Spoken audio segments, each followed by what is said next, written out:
Bom dia, boa tarde, boa noite, boa madrugada. Eu não sei o momento que você se encontra agora, mas eu sei que nós estamos dando início ao primeiro episódio da nossa sexta da ficção científica.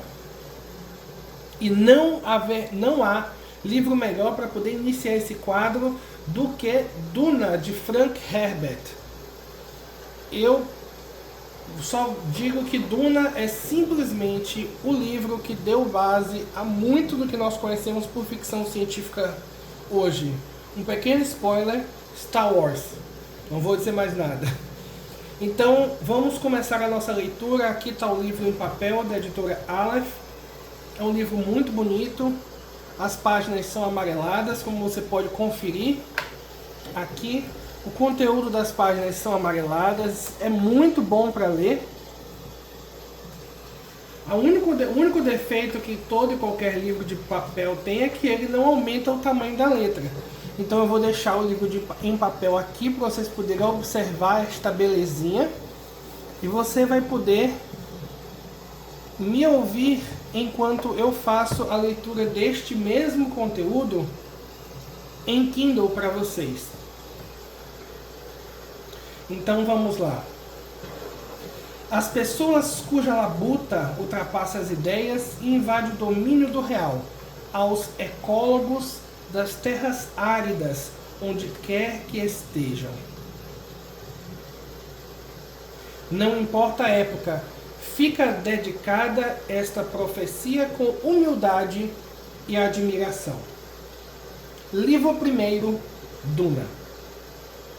É no início que se deve tomar com máxima delicadeza o cuidado de dar às coisas sua devida proporção. Disso toda irmã Bene Gesserit sabe. Portanto, para começar a estudar a vida de Muad'Dib, tome o cuidado de primeiro situá-lo em sua época. Nascido no 57º ano do imperador Padishah Shaddam IV,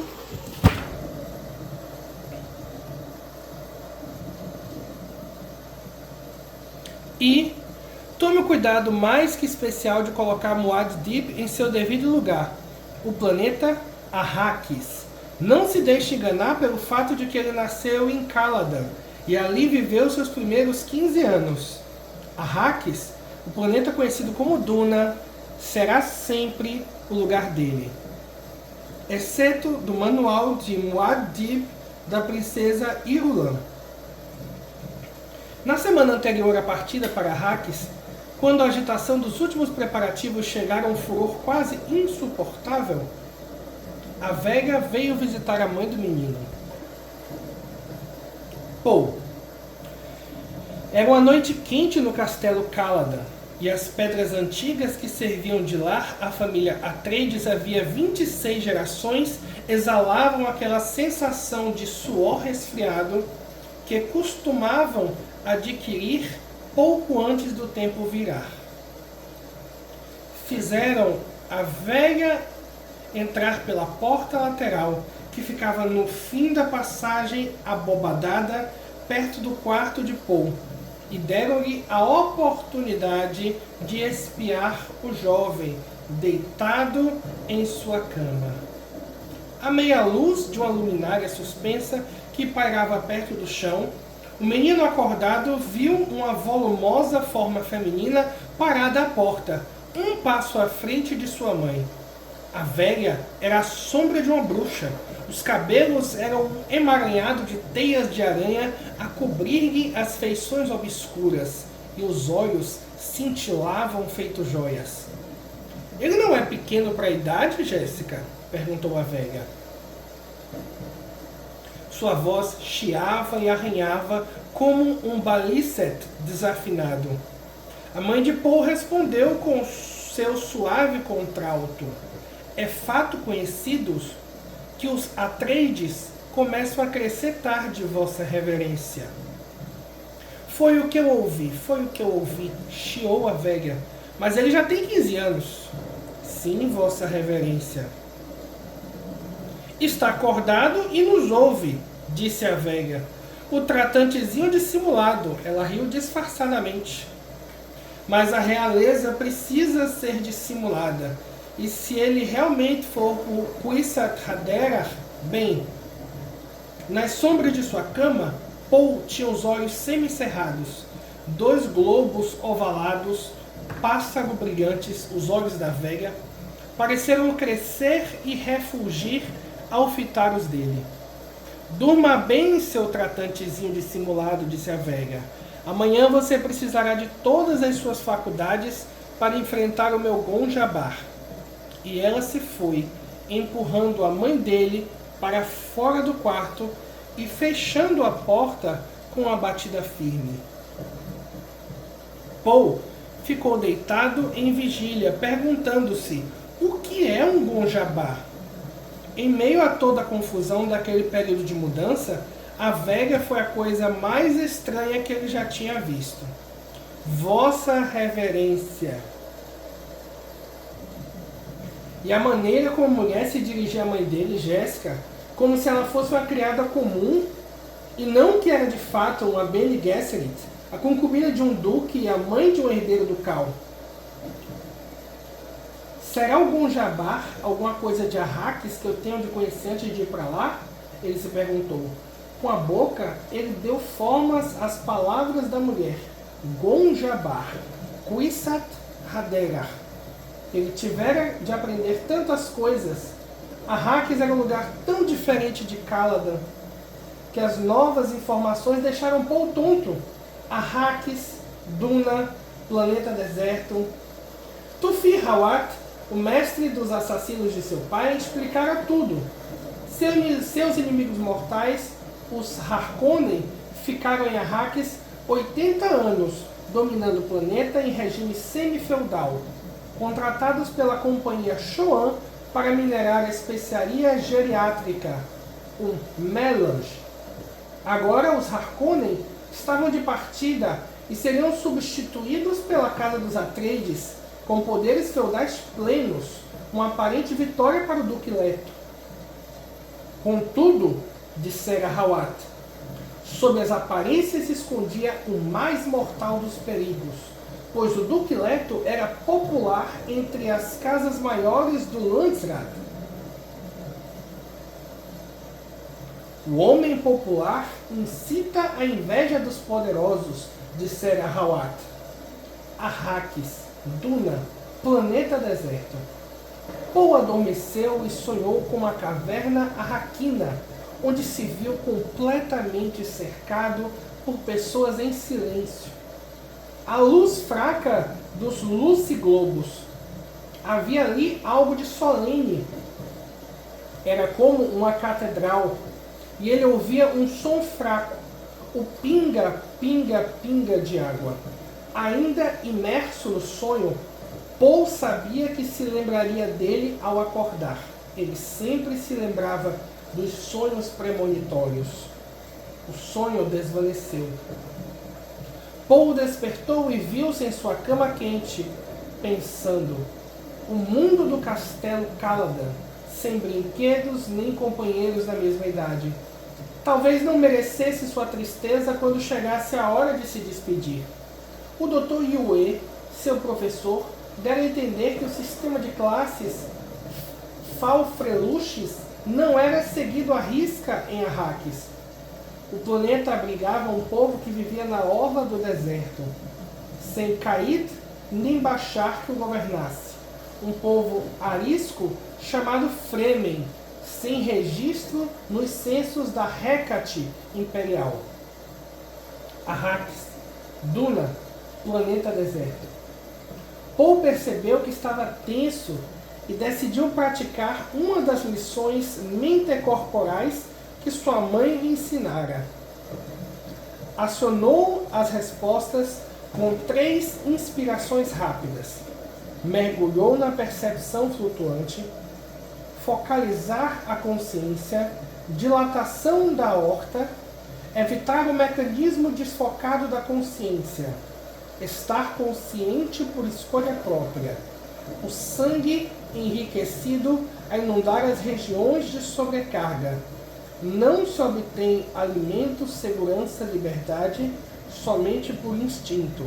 A consciência animal não vai além do imediato, nem penetra a ideia de que suas vítimas podem ser extintas. O animal destrói e não produz.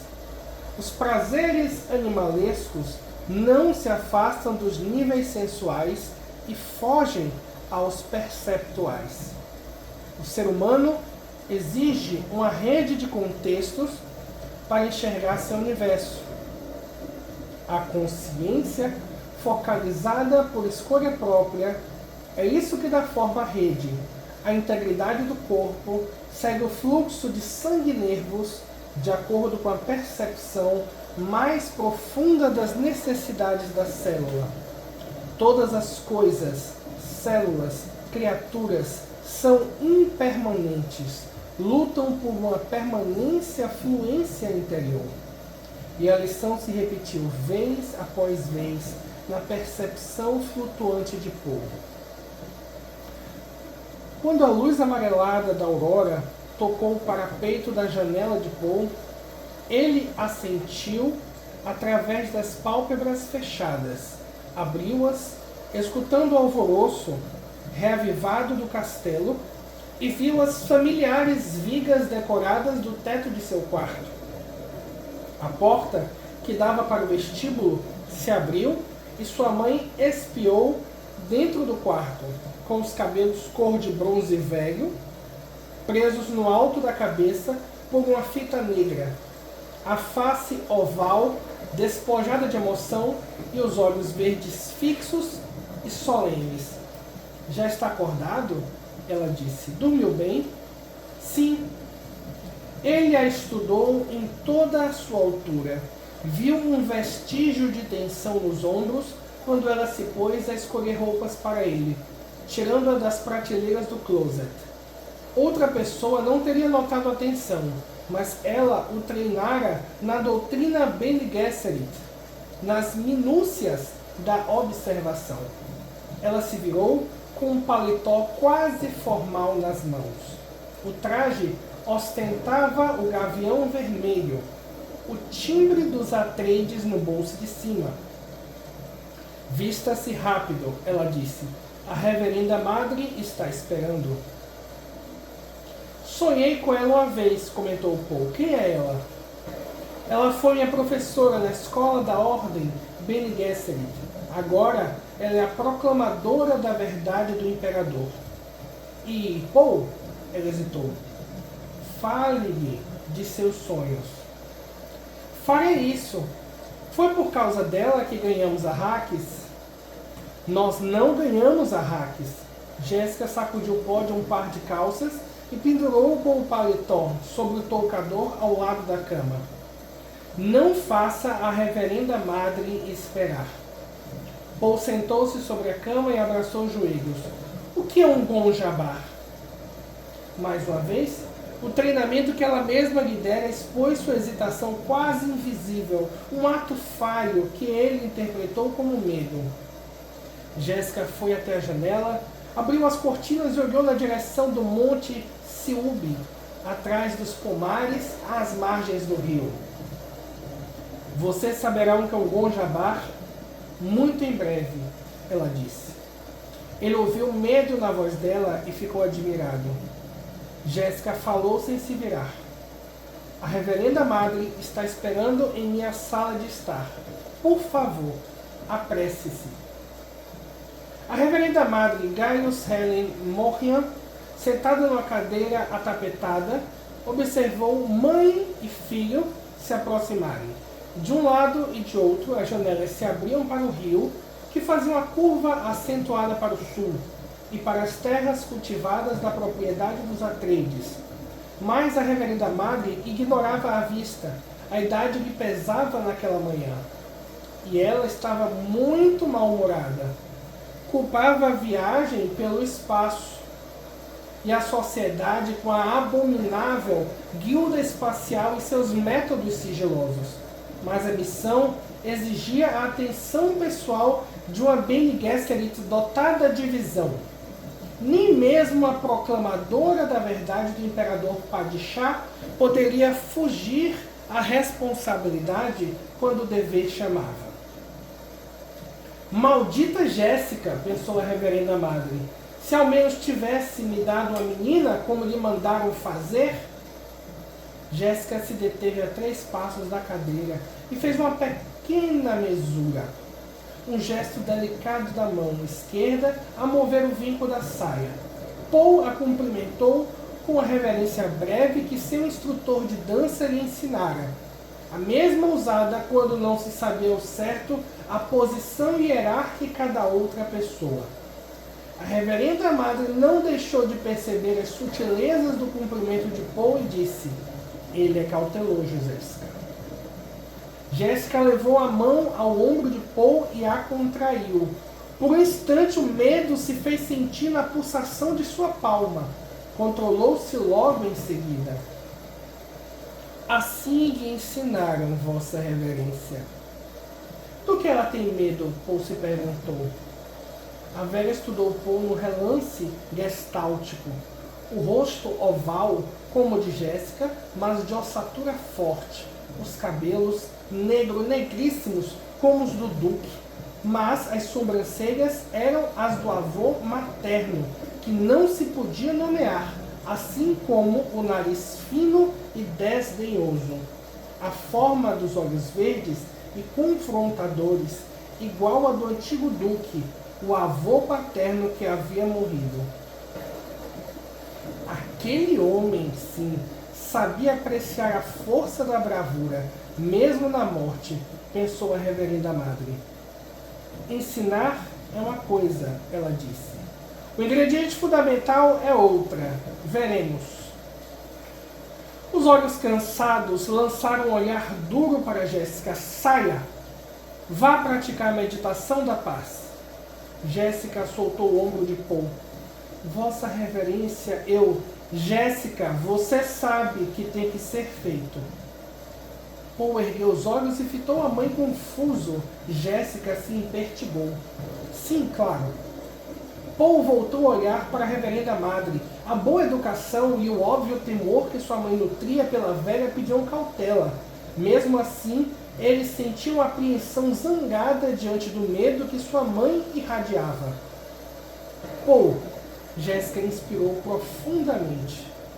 O teste ao qual você está prestes a se submeter é importante para mim. Teste? Ele encarou. Não se esqueça de que é filho de um duque, Jéssica disse.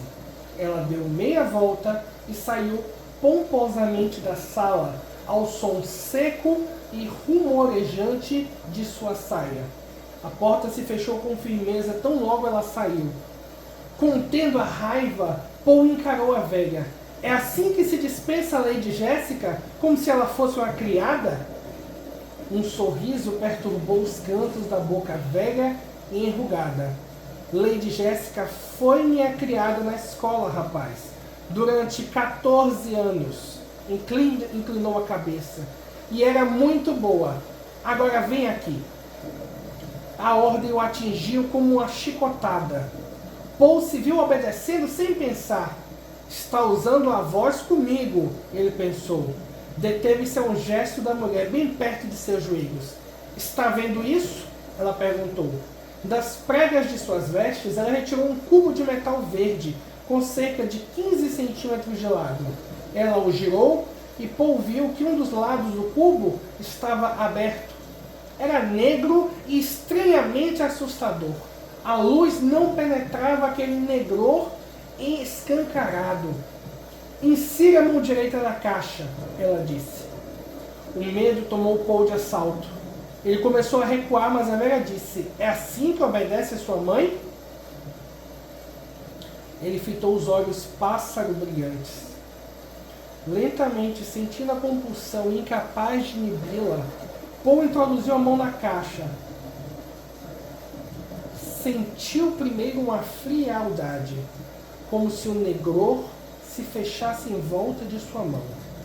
Depois, o contato oleoso do metal em seus dedos, e um formigamento como se sua mão estivesse dormente. A fisionomia da velha foi tomada por uma expressão de predador. Ela tirou sua mão direita da caixa e a deixou pairar perto do pescoço de Paul. Ele viu um brilho metálico e começou a se virar na direção. Pare! Ela gritou. Está usando a voz de novo. Ele voltou a fitar o rosto da mulher. Seguro contra o seu pescoço, o Gonjabar, ela disse.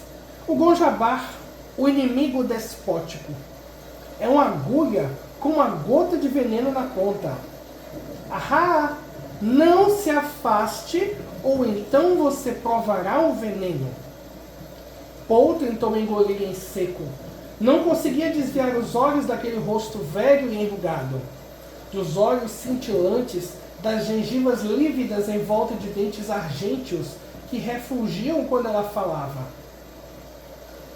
O filho de um duque precisa conhecer os venenos, ela disse. Assim são os tempos em que vivemos, hein?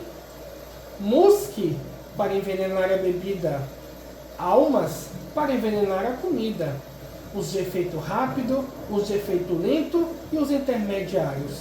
Apresento-lhe um novo, o Gonjabar, só mata animais. O orgulho venceu o medo de Paul. Ousa sugerir que o filho de um duque é um animal? Ele indagou. Digamos que eu estou sugerindo que você talvez seja humano, ela retrucou. Calma, um aviso. Não tente se desvencilhar. Sou velha, mas minha mão é capaz de enfiar essa agulha em seu pescoço antes de você escapar. Quem é você? Ele sussurrou. Como foi que convenceu minha mãe a me deixar a sós com você? Você foi enviada pelos Harkonnen? Os Harkonnen, valha-me, não, agora fique quieto. Um dedo seco tocou no pescoço e ele conteve um impulso involuntário de saltar para longe. Ótimo, ela disse. Você passou no primeiro teste. Agora eis como será o resto. Se remover a mão da caixa, você morrerá. Essa é a única regra. Mantenha a mão dentro da caixa e você viverá. Retire-a e morrerá. Paul expirou fundo para resfriar o tremor. Se eu gritar, os criados cairão sobre você em questão de segundos e você morrerá. Os criados não conseguirão passar por sua mãe, que está de guarda do outro lado daquela porta. Pode contar com isso. Sua mãe sobreviveu ao teste, agora é sua vez. Sinta-se honrado. Raramente submetemos as crianças do sexo masculino a essa prova. A curiosidade reduziu o medo de Paul a um nível controlável. Ele ouvira a verdade na voz da anciã. Não havia como negar. Se sua mãe estava de guarda lá fora, se era realmente um teste, e o que quer que fosse, ele sabia que estava enredado. Era prisioneiro daquela mão em seu pescoço, o Gonjabar. Ele se lembrou da resposta da litania contra o medo, extraída do rito das Bene Gesserit, que sua mãe lhe havia ensinado. Não terei medo. O medo mata a mente. O medo é a pequena morte que leva à aniquilação total. Enfrentarei o meu medo. Permitirei que passe por cima e através de mim. E quando tiver passado, voltarei o olho interior para ver seu rastro. Onde o medo não estiver mais, nada haverá. Somente eu restarei. Ele sentiu a voz calma voltar e disse: vamos logo com isso, velha. Velha? Ela ralhou. Você tem coragem, isso é inegável. Bem, veremos, meu senhor. Ela se inclinou na direção dele e abaixou a voz, reduzindo a quase um sussurro. Você sentirá dor nessa mão dentro da caixa. Dor. Mas se retirá-la, tocarei seu pescoço com meu Gonjabar e a morte será tão rápida quanto o machado do carrasco. Se remover a mão, o Gonjabar tomará a sua vida. Entendeu? O que há na caixa? Dor. Ele sentiu o formigamento na mão aumentar e apertou os lábios. Como é que isso pode ser um teste? Ele se perguntou. O formigamento se transformou em coceira. A velha disse: já ouviu falar de animais que roem a pata para escapar de armadilha? É o tipo de truque que o animal usaria. Um ser humano ficaria preso, resistiria à dor e fingiria estar morto, para que pudesse matar o caçador e acabar com essa ameaça à sua espécie. A coceira transformou-se na mais leve ardência. Por que você está fazendo isso? Ele indagou. Para determinar se você é humano. Shhh, fique quieto. Paul cerrou o punho da mão esquerda quando a sensação de ardência na outra mão aumentou. Ela crescia aos poucos, calor e mais calor, e mais calor. Sentiu as unhas da mão livre perfurarem-lhe a palma. Tentou flexionar os dedos da mão que queimava, mas não conseguiu movê-los. Está queimando, ele murmurou. Silêncio! A dor latejante subiu-lhe pelo braço, o suor brotou de sua testa. Cada fibra do seu corpo gritava para que ele removesse a mão daquele fosso ardente. Mas o Gonjabar, sem virar a cabeça, ele tentou mover os olhos para ver aquela agulha terrível que pairava perto de seu pescoço. Percebeu que ofegava, tentou acalmar a respiração e não conseguiu. Dor. Seu mundo se esvaziou de todo, a não ser por aquela mão imersa em agonia e o rosto envelhecido a poucos centímetros de distância, perscrutando-o. Seus lábios estavam tão secos que ele teve dificuldade para separá-los. Como queima, como queima! Em sua mente sentiu a pele da mão torturada encaracolar e enegrecer, e a carne crestada cair até restarem somente ossos carbonizados. E então cessou. Como se tivesse desligado o interruptor, a dor cessou. Paul sentiu o braço direito estremecer, sentiu o suor banhar seu corpo. Já basta, murmurou a velha. Kulahad, até hoje, nenhuma criança do sexo feminino teve que aguentar tanto tempo.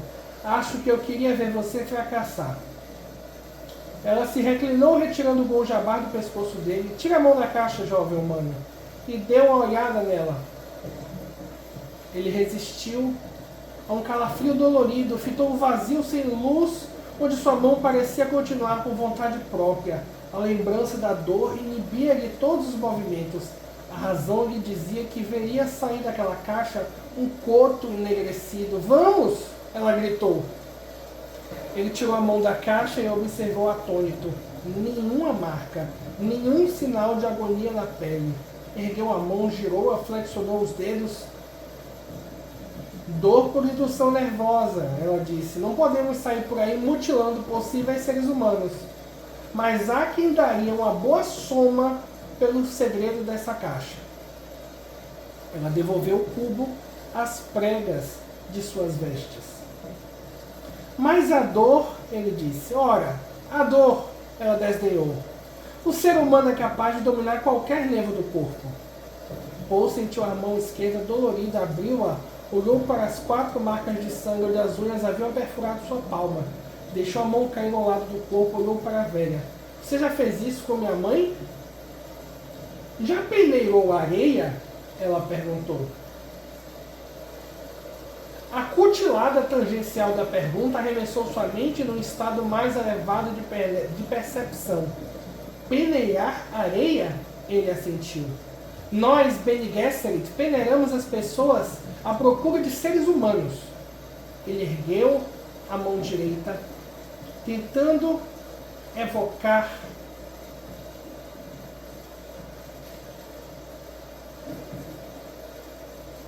a lembrança da dor. E tudo se resume a isso? Dor? Observei você enquanto sentia dor, rapaz. A dor é somente o eixo do teste. Sua mãe me falou de nossos métodos de observação. Vejo em você as marcas dos ensinamentos dela. Nosso teste é feito de crise e observação. Ele ouviu a confirmação da voz dela e disse: é verdade. Ela o encarou. Ele pressente a verdade. Seria ele o tal? Seria realmente ele? Conteve seu entusiasmo, lembrando a si mesma. A esperança turva a observação. Você sabe quando as pessoas acreditam no que dizem, ela disse. Sei. Ele tinha na voz os harmônicos da habilidade confirmada pela repetição. Ela os ouviu e disse: talvez você seja o Kuisat Hadera. Sente-se, irmãozinho, aqui a meus pés. Prefiro ficar de pé. Sua mãe já se sentou a meus pés. Não sou minha mãe. Você nos odeia um pouco, não? Ela olhou para a porta e chamou: Jéssica! A porta se escancarou e ali estava Jéssica olhando com frieza para dentro do aposento. O gelo derreteu quando ela viu Paul. Ela esboçou um sorriso tímido. Jéssica, você deixou alguma vez de me odiar? A velha perguntou. Eu a amo e odeio ao mesmo tempo, Jéssica respondeu. Ódio pelas dores que nunca me esquecerei. Amor por... Ateia seu essencial, disse a velha, embora houvesse cortesia em sua voz. Pode entrar agora, mas fique em silêncio. Feche a porta e cuide para que ninguém nos interrompa. Jéssica entrou e fechou a porta, e nela se recostou. Meu filho vive, pensou. Meu filho vive e é humano. Eu sabia que era, mas ele vive. Agora posso continuar vivendo. A porta contra suas costas dava-lhe a sensação de solidez e realidade. Tudo no recinto parecia a seus sentidos imediato e urgente. Meu filho vive. Paul olhou para a mãe. Ela disse a verdade. Ele queria ir embora para refletir sobre a experiência, mas sabia que só poderia sair quando fosse dispensado.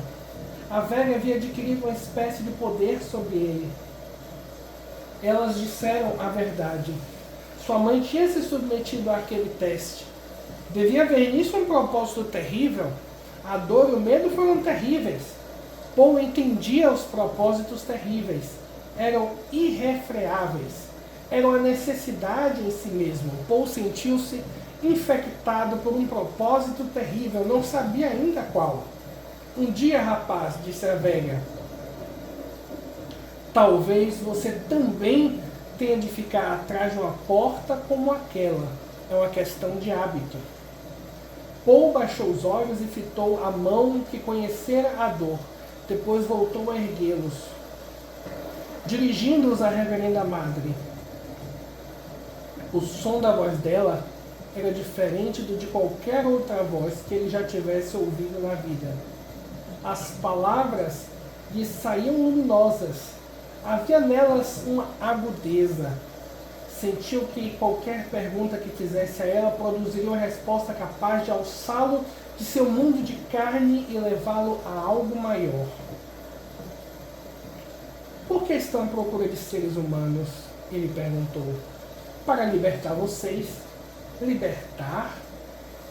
Um dia, os homens entregaram a própria razão às máquinas, esperando que isso os libertasse, mas só se deixaram escravizar por outros homens com máquinas. Não criarás uma máquina à semelhança da mente de um homem, citou Paul. É o que dizem o Jihad luteriano e a Bíblia Católica de Orange, ela disse. Mas a Bíblia Católica de Orange deveria ter dito: não criarás uma máquina para imitar a mente humana. Já estudou o Mentat a seu serviço? Eu estudei com o Tufi Hawat. A grande rebelião removeu a muleta, ela continuou. Obrigou a mente humana a se desenvolver. As escolas foram fundadas para treinar os talentos humanos.